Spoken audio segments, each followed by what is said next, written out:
Namoonni hedduun aartistii Yoosan Geetahuun irratti komii isaanii kaasuu irratti argamu. Haasaa aartistii Yoosan Geetahuun ayyaana Ashandaa deemee waltajjii gubbaatti dubbate uummata Oromoo hedduu biratti komii guddaa kaasuu irratti argama. Namoonni baay'een alagaa garaa ga'uuf jecha uummata ofii mufachiisuu hin qabu aartistii Yoosan jedhanii komii isaanii yoo kaasan.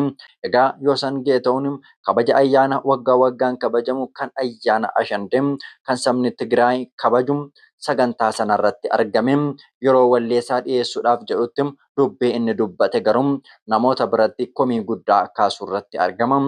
Akkasumas haasaa aartistii Yoosan Geetahuun taasise gama siyaasaatti hiikamuudhaan waan isa madaalleef waan uummata Oromoo hin madaalle achirratti godhe aartistii Yoosan Geetahuun hedduu isa jaalannaa isa kabajna walleessaas hedduu dhaggeeffannaa jechuudhaan dinqisiifattoonni aartistii Yoosan Geetahuun kana gochuun isarra hin jiru ture jechuudhaan komii isaanii dhiyeessuu irratti argamu.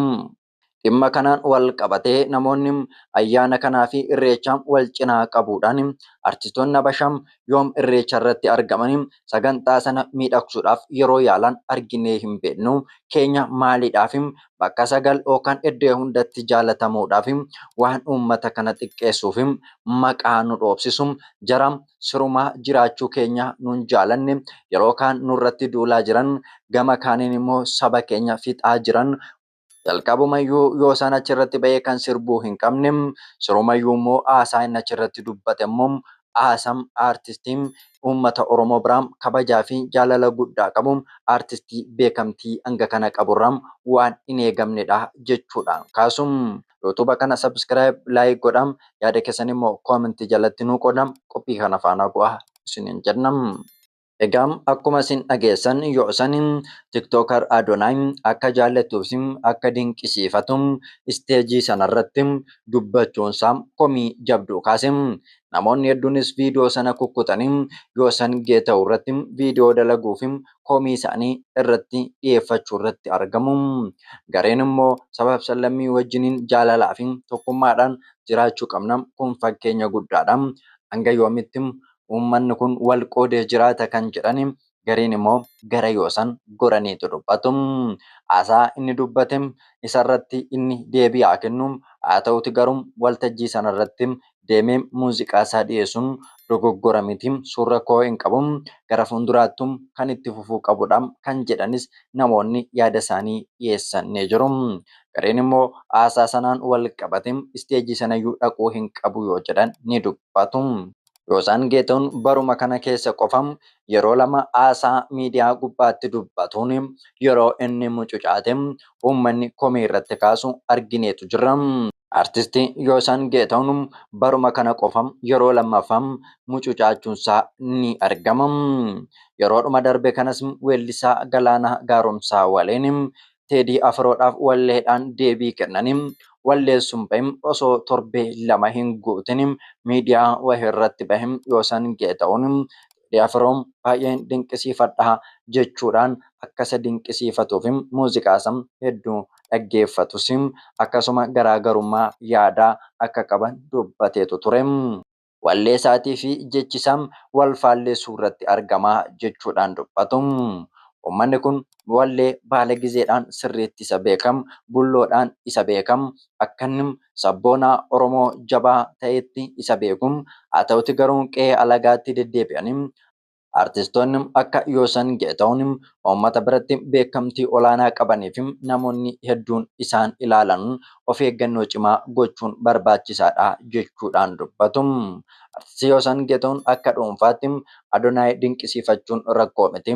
Haa ta'uti garuu inni nama tokko miti waltajjii akkasii irratti yeroo maqaan isaa dhaamu maqaan Oromoos duuba dhaama waan ta'eef keessattuu namoonni akka aartistii Yoosan of eeggannoo jabaa gochuutu isaan irratti jiraata jechuudhaan yaada isaanii ni kaasu. Haasaa Yoosan waltajjii Ashandaa gubbaa irratti Adonaay dinqisiifatee jaalala isaaf qabu isaaf ibseef irratti isin maal jettu? namoonni komii isarratti kaasan kun sirriidha moo sirrii mitim yoo san sirrii godhemum dogoggora godhe kan jedhu mee yaada keessan ni barbaanna komentii jalatti nu qodam. Egaa yaada namoonni yoo san Geetaa'oo irratti dubbatan hanga danda'ametti isin biraan gahuudhaaf yaallam. Qophiin keenya guyyaa har'aadhaaf qabanne kan hangammaa turedha. Hanga yoona waan waliin turtaniif horaa bulaa deebana.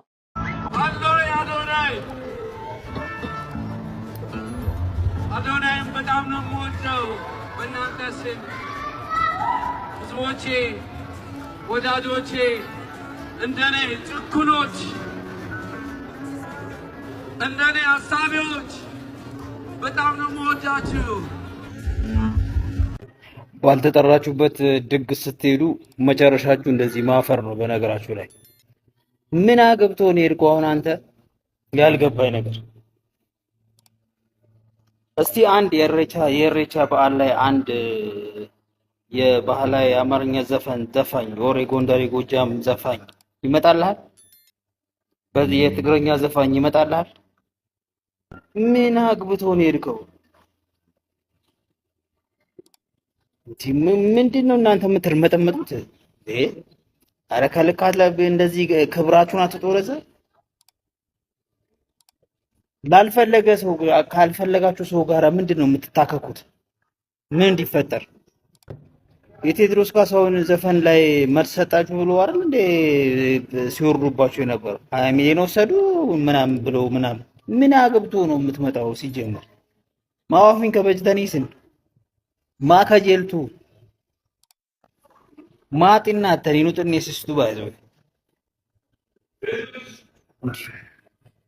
iddoo keessan beektan isintu bara isintu nuti fachiisaa jiran baay'ee namoota akkasii ለረሞት ይሻላል። አንተስ ኮፒ ሊንክ አድርጉለት፣ ሼር አድርጉለት በእናታችሁ። ለዚህ ሙትቻ ተሰድቦ ያሰድበናል፣ ተንቆ ያስንቀናል።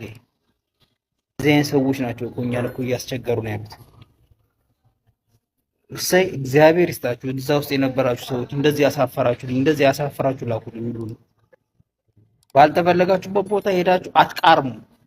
ምድረ ቃራሚ ሁላ እኔ ጭኩኖች keessummaa gariin mana namaa deemteeti warra manaatiin nyaadhaa dhugaagaa jettiin jaan waltajjii kanarratti Adoonaay gurbaa jaamutti sila Yoosan Geetaa'ooniin galatoomii saba guddaa kana keessaa baatee afaan guddaa kana dubbachaa ati artistii guddaa kabajamaa kana taatee sagantaa kanarratti nu argamuu keetiif ulfaadhuu kajoonii qabu Adoonaay ture. Garuu dhaqeeti Yoosan Geetaa'oo waltajjii guddaa kanarratti bee anee ya Adoonaay adnaaqii nan jee dhuunfaadhaan abbaa fete dinqisiifachuun jaalachuun rakkoon qabu private dhaquni. Garuu gaafa waltajjii akkasirra deemtu protokoolee mataa keetii qofa eeggattee eenyummaa keef qofa fudhattee deemtaa miti. Saba guddaa keessaa baate irraa dhalatte aadaaf duudhaa saba sanii qabatteeti ispeeshaalii bakka sagantaa sabni biraa qopheesse afaan biraa aadaa biraa kan ragaaf deemtu eenyummaa saba kanaa qabattee deemta. Haga aartii saba kanaa keessatti jirtu aartistii akkasaa nama aartii keessa jiru mooyaa akkasaa qabu tokko waltajjii irra bahee inni obboleessa xiyyaanaan dinqisiifadha silaa jee taraa tiktokara tokko yaamtee tarii Adoonaay waliin hojjete hedduu gaarii ta'uu danda'a. Garuu